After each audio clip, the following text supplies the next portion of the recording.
Alors aujourd'hui, on a rencontré quelqu'un au magasin de pêche et on est allé pêcher de suite en bateau. Ça sera une histoire à vous raconter. Mais le top, c'est qu'on a capturé notre premier kingfish et pour faire plaisir à la famille, à tout le monde, on va le manger aujourd'hui. On va le manger en sashimi, frit et en plein de manières différentes. Et là, on va essayer sashimi.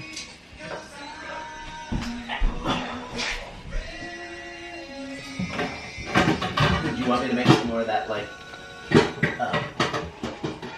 what's it called? Curry rice? That's easy. C'est délicieux. Salut les pêcheurs, alors aujourd'hui j'avais envie de vous raconter une petite histoire. Elle vaut le coup d'être racontée parce qu'en fait j'ai pas pris assez d'images ce jour-là pour tout illustrer. Parce qu'en fait ça s'est passé un peu de manière assez rapide. Et il y a des choses qu'on ne peut pas forcément filmer. Mais je pense que ça vaut le coup que je vous raconte le début et la fin de cette histoire en fait. L'histoire elle se déroule en Nouvelle-Zélande. Vous allez voir, j'ai des vidéos où on capture notre premier kingfish. La sérieole à queue jaune, c'est le poisson pour lequel on était allé en Nouvelle-Zélande. Vraiment, c'était un truc qui me faisait rêver. Genre un poisson magnifique, à ce qui paraît ça tire de fou. On peut l'attraper soit du bord, c'est le challenge ultime, soit en bateau. Ah, donc l'histoire, elle se passe en fait sur une petite île. Sur cette petite île, j'avais loué un Airbnb. Et ce Airbnb, il était situé sur un emplacement vraiment au bord de l'océan. Et l'emplacement s'appelait Fisherman Rocks. Ok, je me suis dit c'est un signe. L'Airbnb était super mignon, c'était sur une petite colline en fait. Et il fallait descendre un bois pour se rendre sur Fisherman Rocks, qui était en fait des grosses falaises qui longeaient le bord de la côte. Le matin, je me lève super de bonne heure.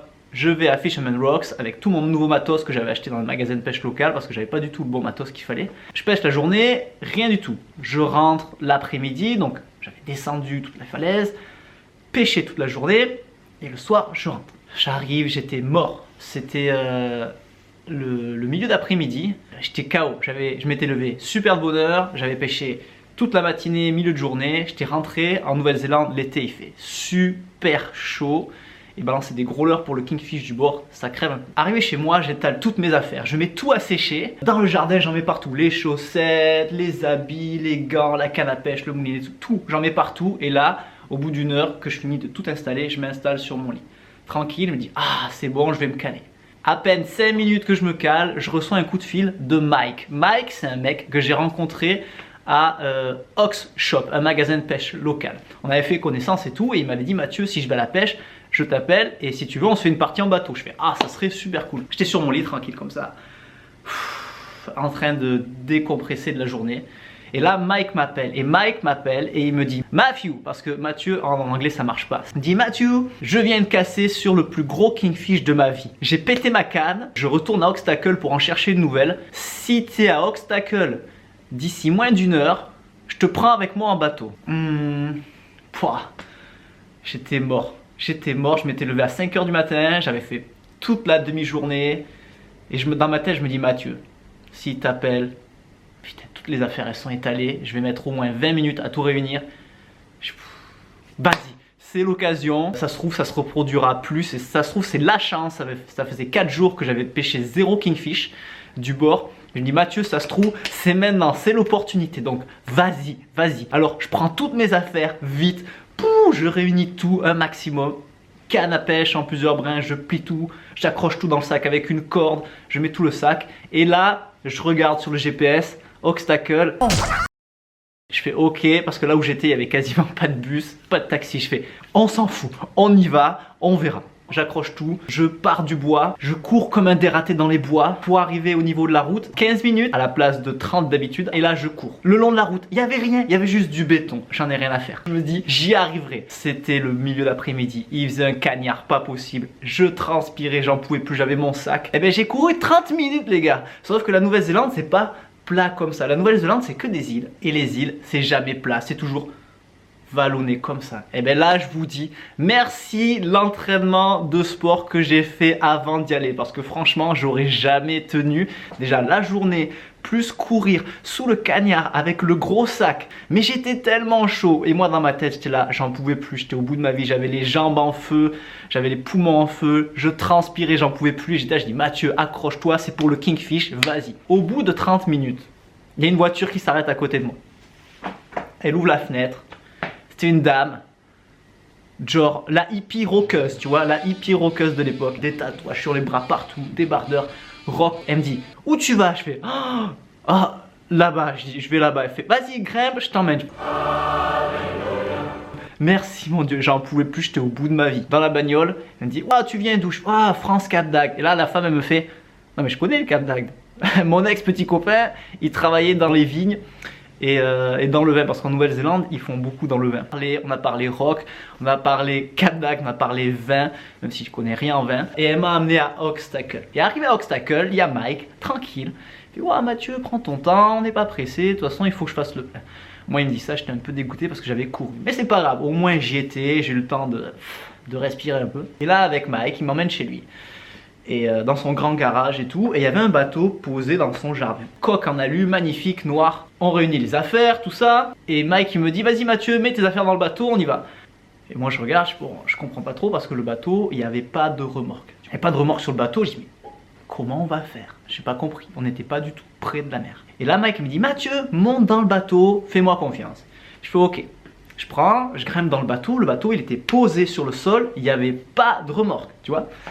Et là, Mike, il monte dessus, on met toutes les affaires dessus, et il me fait, Mathieu, tu connais James Bond? Il appuie sur un bouton, et là, il y a des roues qui sortent du bateau. Le bateau, il se lève, ça fait,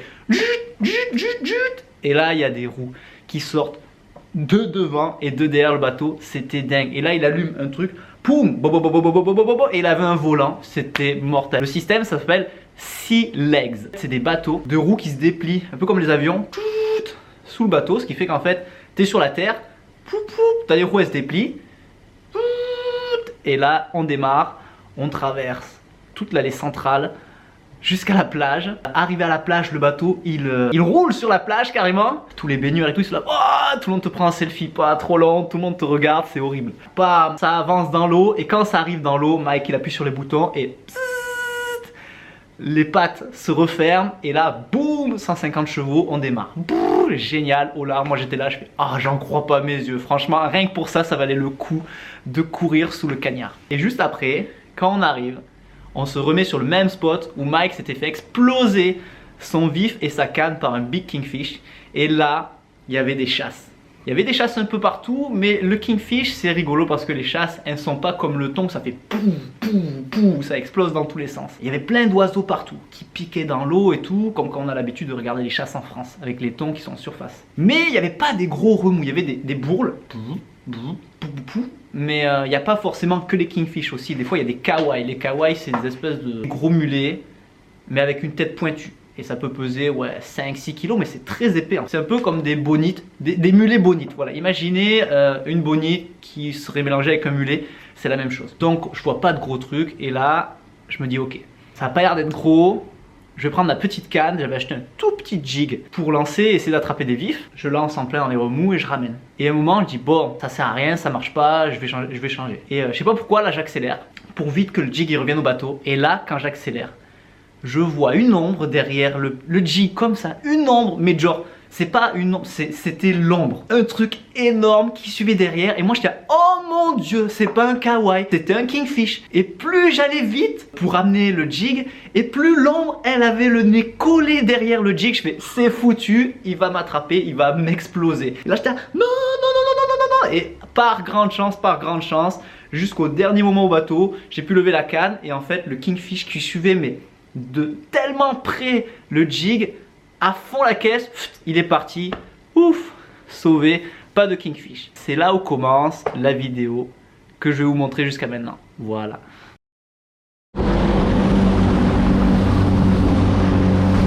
That's not a bit good. Don't need to be close because if you leave the drift coming, fish don't be afraid. You go close, fish get out. I'm going out with drift on. Yeah, exactly. Fish are on the corner. Okay, you got it. Here we go, Mike. First skinny today. Throw the drogue in too, I think. Sea anchor, eh? Oh yes. Oh, I got something behind. shadow. So I throw the sea anchor in to slow it down. Yeah. Oh, Oh, you got it?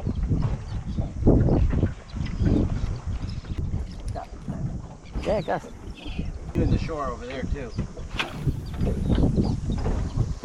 Oh.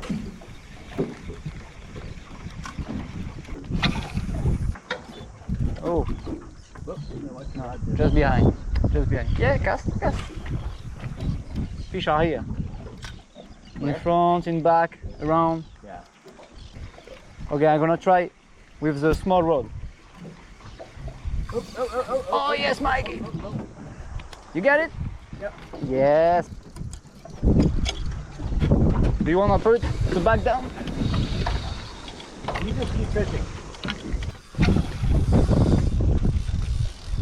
Ah, got off. No, ready? Oh, that's cool. Kingy. Oh, oh no, no way. Oh, he hit you? Yeah, he hit me. Just Oh, keep coming back. okay.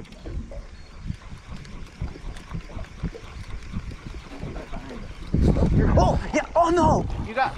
Oh no way. No way. Where am I?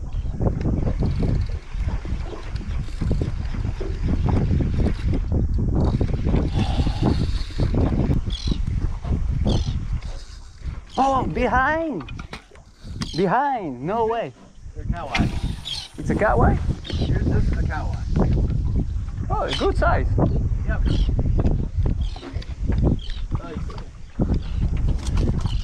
Too big for bait? I'll make them into sashimi. Oh. Yes! I got it! Good. Please, king it! Yay. Woohoo! Yeah, Mike? The kingy or coweye? I don't know. That's pulling. Better be a big one. Oh, lost it. No! Lost it. No way. No way. Yeah. Hey! Oh, it's a kingy. I see. Yep. Oh, yes. Fish are here, Mike. That's a good day. Whoa! Oh, Are come you on. serious? He's after you. Just It's after, it's after. maybe just steady retrieve. I've not been popping. Look, look, look. 1, 2.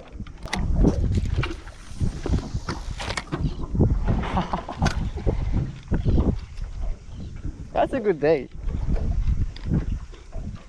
Oh. Got it? Oh, oh, good one, good one. Cast over that direction, right? Oh, behind me. Oh shit.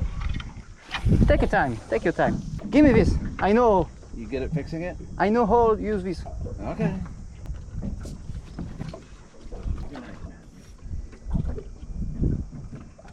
We're not quitting until you do it. I'm out here till Project Matthew. Exactly.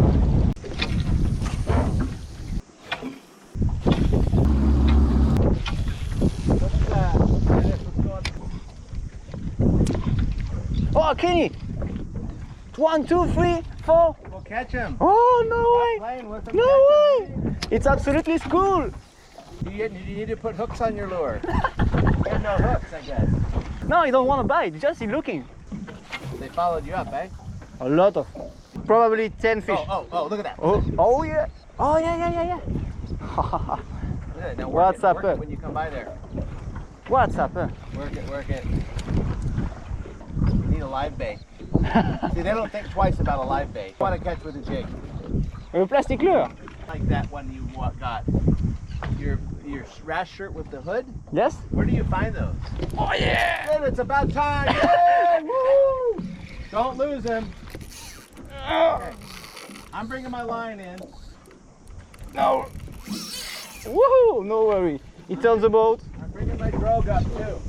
Get the sea anchor out of the water. Oh, it's cool, it's cool. No, you don't want to lose it. Kingy.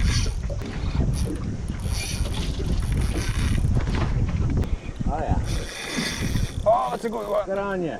Tackle shop. Okay. Oh yes. That's good.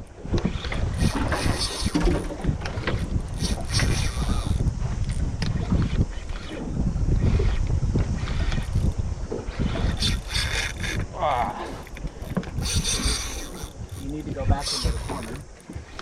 Good. Just keep him out of the boat. There you go. Keep him away as long as you're. No, it's good. You come back here. Here. Okay. He's got a lot of energy still. Just take it easy on him. I understand.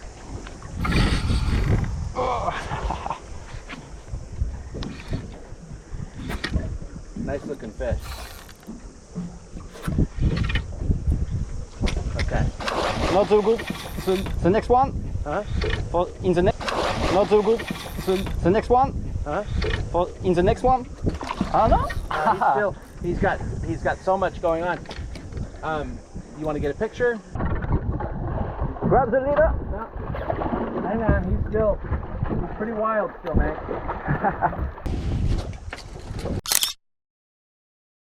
So barbless hook, that's why you're losing a lot, because you're using barbless hooks. No, it's better when I'm traveling, because if I hook me, it's better for hookless to my body, and for the fish for release, it's better. Oh yeah. No blood, Yeah. no injury. Yeah, no, I get it. Stick baiting. Cool. Yeah, that's cool. Because you feel the bite, boom!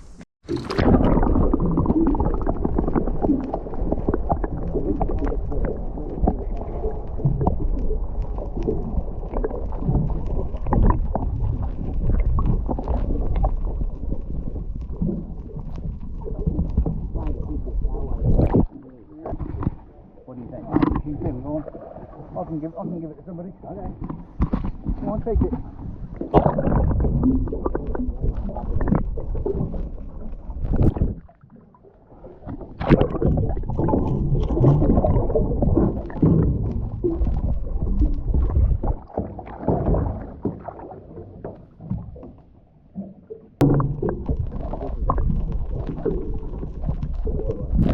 All right. Oh, just here. Yeah.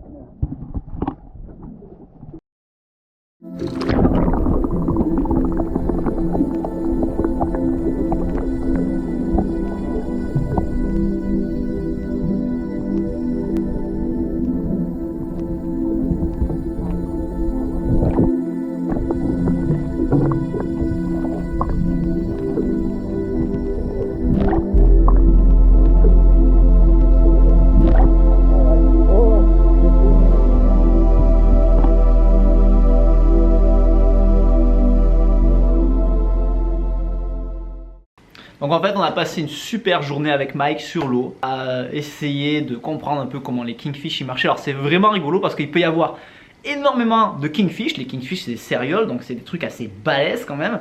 Mais elles font pas des grosses platchs en surface en fait. Des fois il y a 3 mouettes qui se battent en duel, 2 petits remous et quand on ramène le leurre en fait elles sont derrière. Mais genre il y en a plusieurs derrière, il y en a 4, 5, des fois 10, des fois 15. Mais des machins énormes et en fait elles font absolument pas de remous en surface, elles sont super discrètes. Par contre quand on lance et qu'on anime le stick bait, qu'il y en a une qui vrille et qui se met à attaquer, alors là toutes les autres elles deviennent folles et là voilà les remous que ça fait pou pou pou, ça part dans tous les sens. Mais des fois on jette toute la journée, on ramène et en fait elles suivent tout le temps mais on les voit pas, elles sont super discrètes du moment qu'elles n'ont pas envie de mordre, elles n'ont pas vrillé, elles ne sont pas énervées, elles peuvent suivre vos leurres pendant 2 heures. Et vous le voyez absolument pas de la journée. Par contre elles étaient bel et bien derrière et des fois il y en avait même beaucoup. Donc des fois on se dit mais on pêche dans le vide, mais en fait tout l'après-midi elles étaient là, elles étaient dessous mais on les a pas vues. Donc il faut vraiment avoir des bonnes lunettes polarisantes et bien regarder le leurre au moment où il tombe dans l'eau, loin, bien le regarder tout le temps parce que des fois il y a juste un petit derrière ou alors un petit morceau de la queue qui dépasse ou un petit remous, une petite ombre et ça en général c'est les kingfish. Les kingfish, autant ils peuvent exploser le leurre, autant ils sont super discrets. Voilà, c'est donc comme ça qu'on a capturé notre premier kingfish. Et je peux vous garantir que ça tire super fort. D'ailleurs, je pense que c'est l'un des poissons, si c'est pas le poisson qui à taille égale tire le plus. Parce qu'en fait, si on compare avec le thon qu'on a ici, le thon, ouais, au moment où c'est pris, ça part droit très vite. Et ça dure longtemps. Mais c'est toujours pareil, c'est... Alors que le kingfish, lui, c'est direct. Par contre, ça part dans tous les sens en fait. Ça part à droite, à gauche, ça remonte, ça revient vers vous, ça repart. Et même avec le frein serré, Là j'avais un ensemble, c'était du 80 livres, pourtant 80 livres c'est costaud. Même avec du 80 livres, le kingfish que j'ai fait il n'était pas gigantesque par rapport à l'espèce. Mais oh là là, comme il m'a mal, il m'a vraiment tiré dans tous les sens. Même arrivé au bateau, bouh, ça repartait à droite, à gauche, infatigable. Et il me disait, les gars de là-bas, que c'est un poisson qui se bat du début à la fin avec la même énergie. Et ça c'est incroyable et ça veut à tout prix sonder en fait. Dès que c'est piqué, ça plonge parce qu'en fait c'est des poissons qui vivent quand même dans beaucoup d'eau. Ils remontent en surface pour chasser et eux ce qu'ils veulent dès qu'ils se sentent piqués c'est redescendre au fond pour se remettre en sécurité et surtout casser la ligne. Donc en fait comme on pêche sur les endroits où il y a beaucoup de genre c'est plat mais il y a des endroits où ça remonte, les kingfish ils sont autour. Mais en fait dès qu'ils sont pris ils foncent vers le fond et là en fait il y a beaucoup de risques de casser la ligne. Donc c'est pas comme le thon où le thon on peut pas le brider en fait. Vous mettez le frein mais ça part tellement vite et fort que vous laissez partir. Là vous pouvez pas laisser partir le kingfish. Donc en fait vous êtes obligé de serrer le frein beaucoup plus fort et d'écourter le combat un maximum parce que sinon ce poisson là il vous attrape et clac il vous casse le fil dans les cailloux ou alors tout simplement en vous faisant des allers-retours dans tous les sens.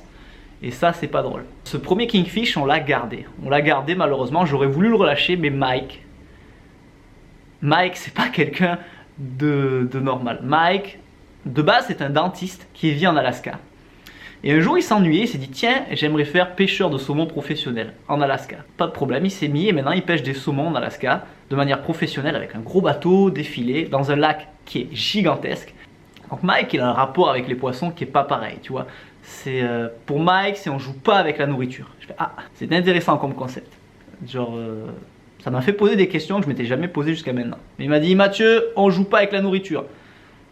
Je fais, ok, intéressant. Donc on l'a pris, on a attrapé le poisson. Lui, il sait comment faire. Il l'a tué en 2 secondes avec les outils qu'il faut entre les 2 yeux. Comme ça, le poisson, il n'a pas souffert. Et surtout, la chair, elle ne produit pas d'acide lactique. Donc, ce qui fait que quand on l'a dégusté le soir, c'était bien meilleur. Et je peux vous garantir que la céréole, c'est peut-être l'un des meilleurs poissons, si c'est pas le meilleur poisson que j'ai jamais mangé de toute ma vie. Et ce qui était cool, c'est que Mike, il nous les a fait de plusieurs façons. Il nous en a fait cuit, bien sûr, à la plancha. Et il m'en a fait en sashimi. Et moi, personnellement, j'ai jamais trop aimé le poisson cru. Mais vraiment. Jusqu'à ce jour. C'était extraordinaire. Et maintenant je pense que le poisson cru, je pourrais en manger tout le temps et à bloc. Alors qu'il y a certains poissons, j'aime bien le manger. Mettons le thon, c'est bon, mais pas en grosse quantité. Je trouve que c'est vachement sanguin, c'est vachement fort comme goût. Alors que là, c'est beaucoup plus doux. Les sashimi, en fait, c'est super intéressant. C'est super simple à préparer et c'est drôlement bon. Et je peux vous dire que là, le sashimi de céréales à queue jaune qu'on a nous-mêmes attrapé après toute l'aventure qui s'est passée avec la famille de Mike, c'était vraiment un bon moment. Donc oui, on a sacrifié cette première céréale, mais au final, c'était un beau souvenir. C'était un beau souvenir, c'était une belle action, je m'en souviendrai toute ma vie. Et c'est pour ça que j'avais envie d'un peu de vous le partager, parce que la pêche, c'est... oui, il y a la pêche, mais il y a l'aventure qu'il y a autour, tout ce qui s'est passé avant d'arriver à cette photo avec le poisson, qui au final, ça résume une partie de notre vie. Donc c'est pour ça qu'on aime bien prendre des photos avec les poissons, c'est parce que c'est derrière cette photo, il y a toute une aventure, toute une histoire, plein d'émotions, plein de choses à raconter. Donc c'est ce qu'on a voulu vous raconter aujourd'hui. Alors je vois les gens déjà arriver et dire ouais Mathieu c'est nul, vous avez tué le poisson, c'est pas cool, catch and release à fond. Alors les gars, oui, le catch and release c'est bien parce que si on garde tous les poissons qu'on pêche et qu'on n'en a pas forcément l'utilité, c'est pas forcément cool pour la ressource. Mais il ne faut pas oublier que la pêche, c'est avant tout un moyen de se nourrir et c'est aussi un moyen de réunir les gens autour d'une assiette. Je dis pas qu'il faut jamais prendre de poisson, je dis pas qu'il faut relâcher tous ces poissons, mais une fois de temps en temps, vous voyez, après l'aventure qu'on a vécue, ça vaut vraiment le coup de... on va à la pêche quand même pour attraper un truc. Donc on sélectionne ce qu'on attrape. Si on en attrape 15, on garde un parce que c'est suffisamment gros pour nourrir tout le monde. Et le soir après il y a un partage. Il y a le partage autour de l'apéro parce que là on est là, on reparle de la journée, on se raconte nos vies. Mike il me parle de son pays, de son boulot. Moi j'y parle du magasin, j'y parle de mon pays. On échange plein de choses, des échanges de culture. Lui il est plus âgé donc il y a un échange de génération. Je découvre d'autres personnes, ils sont adorables, super gentils, ils m'accueillent chez eux alors que je les connais même pas.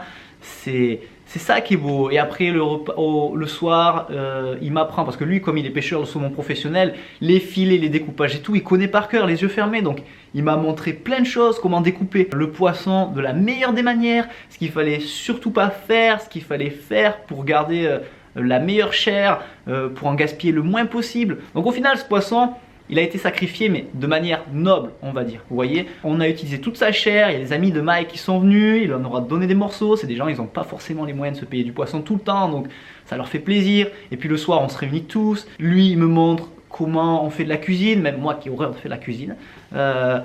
Comment on le cuisine, comment on le prépare, comment...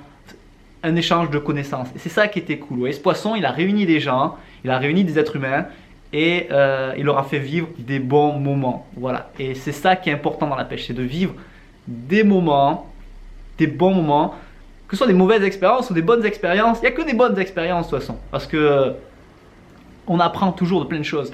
Et c'est ça qui est cool. Des fois, un poisson, on peut en garder un pour faire plaisir à des gens bien, avec qui on va partager un bon moment. Et ça, c'est important. Tout en respectant le poisson, en le tuant de manière propre, sans qu'il souffre, et en utilisant sa chair de manière propre, rapide, respectueuse et de manière optimale. Donc son sacrifice n'aura pas été vain.